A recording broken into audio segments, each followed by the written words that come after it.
Assalamualaikum warahmatullahi wabarakatuh. Perkenalkan, nama saya Ramadan Alif Danindra, NIM 1902010044, Prodi Rekayasa Sistem Komputer, kelas A2, Universitas Bina Insan.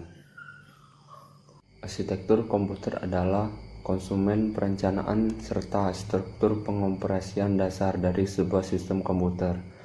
Arsitektur komputer juga dapat diartikan sebagai ilmu yang mempelajari tentang cara menghubungkan berbagai komponen perangkat keras hingga terbentuknya sebuah komputer.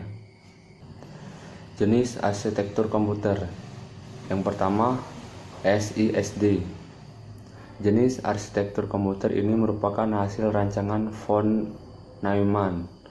Komputer dengan jenis SISD hanya memiliki satu jenis prosesor saja. Yang kedua, SMD. Berbeda dengan SID, jenis arsitektur komputer ini memiliki jumlah prosesor dengan instruksi sama, tetapi tiap prosesor tersebut mengolahi data berbeda-beda.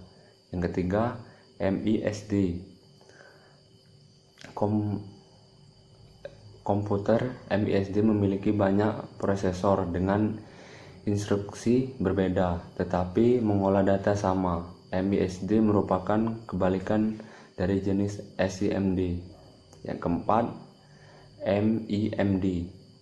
MIMD memiliki banyak prosesor dengan instruksi serta pengolahan data yang berbeda. Jenis komputer yang memiliki MIMD bisa menjadi beberapa aplikasi yang membutuhkan kinerja tinggi. Arsitektur komputer terbagi menjadi 6 bagian. Perancangan awal sebuah komputer.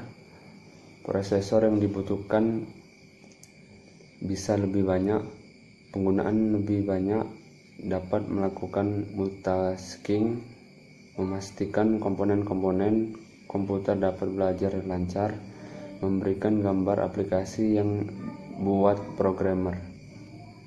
Cara membuat transformasi di arsitektur komputer. Ada beberapa cara membuat transformasi di arsitektur komputer, yakni merancang array prosesor. Yang kedua, mengaplikasikan proses pipelining.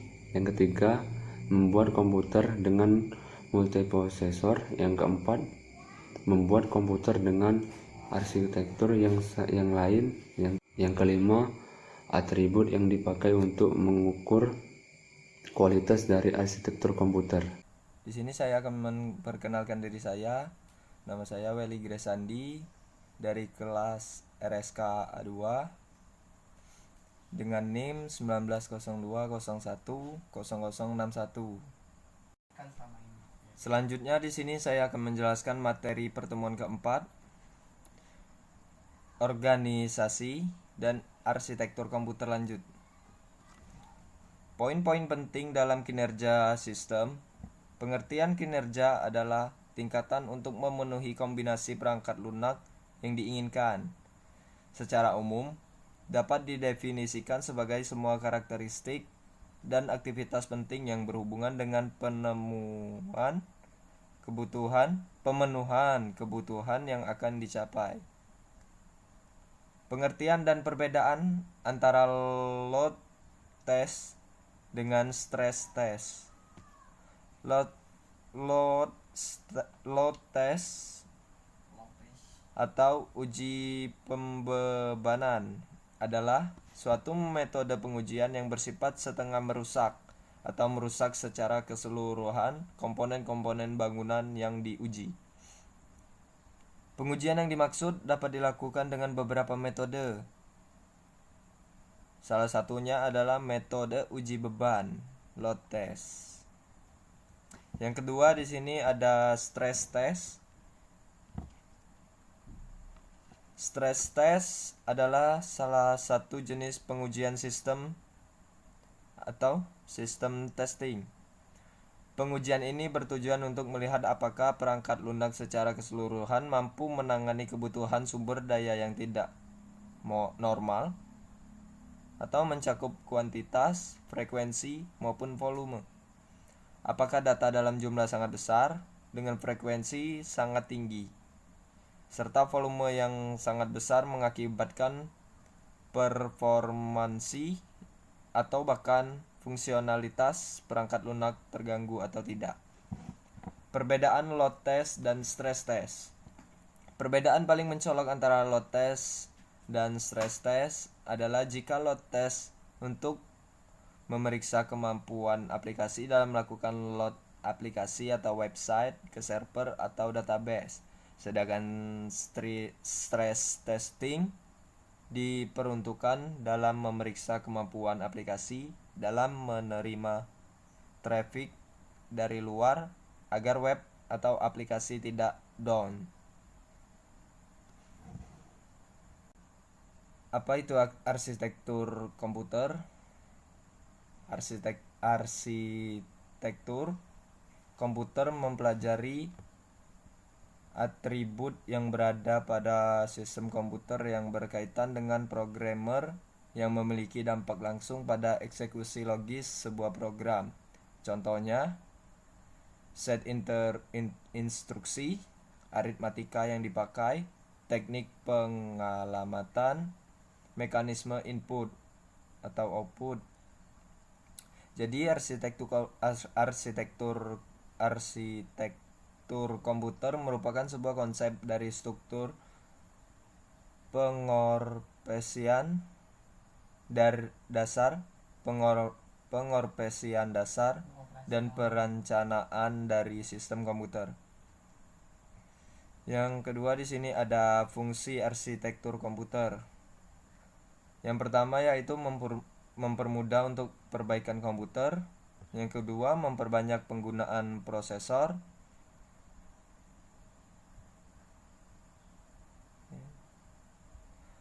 Memperbanyak penggunaan prosesor. Dengan adanya arsitektur komputer, sebuah komputer dapat menggunakan 3 prosesor. Dengan demikian akan meningkatkan kerja komputer. Memperbanyak user. Arsitektur komputer juga berfungsi untuk memperbanyak pengguna komputer. Salah satu konsep arsitektur komputer yang terus digunakan adalah server client. Jenis-jenis arsitektur komputer. Ada 4 jenis arsitektur komputer, antara lain komputer MISD atau multi instruction single data. Yang kedua yaitu komputer MIMD, multi instruction multi data. Assalamualaikum warahmatullahi wabarakatuh. Perkenalkan, nama saya Ardi Prawinata, NIM 1902010066. Di sini saya akan menjelaskan tentang materi 6, yaitu karakteristik komputer generasi pertama secara umum. Yang pertama, sirkuitnya menggunakan tabung hampa. Penggunaan tabung hampa tersebut yang membuat ukuran komputer pada masa tersebut berukuran sangat besar. Yang kedua yaitu komputer mempunyai silinder magnetik untuk menyimpan data. Yang ketiga, programnya hanya bisa dibuat menggunakan bahasa mesin. Yang keempat, instruksi generasi dibuat secara spesifik untuk tugas tertentu.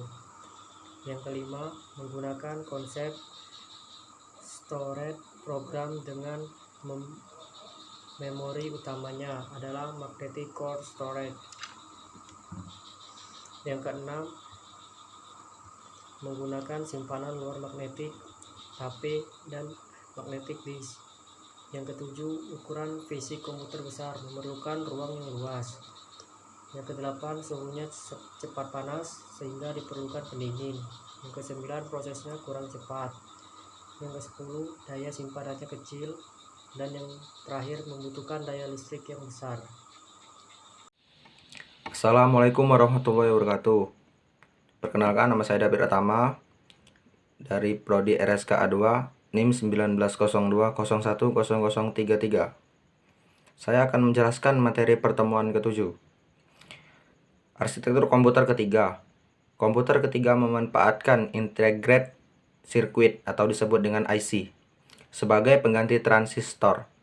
IC merupakan kumpulan dari puluhan transistor yang dipadukan secara bersama dalam satu chip tunggal. IC terbentuk kumpulan gate, kumpulan memori, dan integritasnya yang dapat dibuat dengan semikonduktor. Lanjut. Contoh dari komputer generasi ketiga yang diluncurkan oleh IMB pada tahun 1964. Dalam IMB seri 360, komputer ini memiliki karakteristik berupa kemiripan pada set instruksi atau indeks. Dalam kelompok komputer ini berbagai model yang dikeluarkan menggunakan set instruksi yang sama, sehingga mendukung kompatibilitas sistem maupun perangkat kerasnya. Komputer generasi keempat. Setelah IC, tujuan pengembangan menjadi lebih jelas, mengecilkan ukuran sirkuit dan komponen-komponen elektronik. Large Scale Integration atau disebut LCI dapat membuat ratusan komponen dalam sebuah chip pada tahun 1980-an. Very Large Scale Integration atau disebut dengan VLSI membuat ribuan komponen dalam sebuah chip tunggal. Lanjut. Ultra Large Scale Integration atau disebut ULSI meningkatkan jumlah tersebut menjadi jutaan. Hal tersut juga dapat meningkatkan daya kerja, efisiensi, dan keteladanan komputer. Perkembangan yang demikian memungkinkan orang-orang biasanya untuk menggunakan komputer biasa. Komputer tidak memiliki dominasi perusahaan-perusahaan besar atau lembaga pemerintah. Pada pertengahan tahun 1970-an, perakit komputer menawarkan produk komputer mereka ke masyarakat umum. Komputer-komputer ini yang disebut mini komputer dijual dengan paket pranitik lunak yang mudah digunakan oleh kalangan awam. Pada awal 1980-an, video game seperti Atari 2600 menarik perhatian konsumen pada komputer rumah yang lebih canggih dan dapat diprogram pada tahun 1981. Pada masanya, sekarang kita mengenal perjalanan IMB kompatibel dengan pemakaian CPU IMB PC per 486. Juga dikenal AMD K6, STCN, dan tersebut lainnya. Ini semua masuk dalam golongan komputer generasi keempat. Assalamualaikum warahmatullahi wabarakatuh. Perkenalkan, nama saya Slamet, NIM 1902 010075, Prodi RSK A2. Baiklah, saya akan di sini menjelaskan materi pertemuan 12 yang berjudul mengukur kualitas arsitektur komputer. Arsitektur komputer adalah perangkat yang dipakai untuk pengolah data sesuai dengan perintah-perintah yang diberikan. Arsitektur komputer menekan pada konsep sistem komputer dan implementasi rencana dan fokus pada setiap bagian terutama pekerjaan CPU dan mengakses data dari RAM, cache, dan lain sebagainya.